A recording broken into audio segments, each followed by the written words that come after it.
विजय बकम. मी आता 5वी मध्ये शिकत आहे. माझ्या शाळेचे नाव S Nikam English school Indapur. मी आज तुम्हाला गुरुपौर्णिमा विषयी थोडक्यात माहिती सांगणार आहे. गुरुर ब्रह्मा गुरुर विष्णू गुरुदेव महेश्वरा गुरुर साक्षात परब्रह्म तस्मै श्री गुरुवे नमः. मी सर्वप्रथम समस्त गुरुजनांना वंदन करते.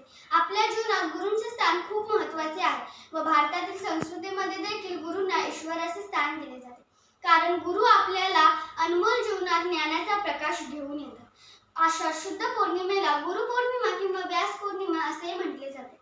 ज्या गुरूंनी आपले व्यक्तिमत्व घडवले त्या गुरुप्रती कृतज्ञता व्यक्त करण्याचा दिवस म्हणजे गुरुपौर्णिमा हो. गुरु हे आपले खरे मार्गदर्शक, प्रेरक आणि मित्र असतात. आपले पहिले गुरु आपले आई वडील, आपले दुसरे गुरु आपले शिक्षक. गुरुपौर्णिमा हा आषाढ शुद्ध पौर्णिमेतला एक सण आहे. जाता जाता एवढंच बोलेल की ज्ञानाचा प्रकाश देणारे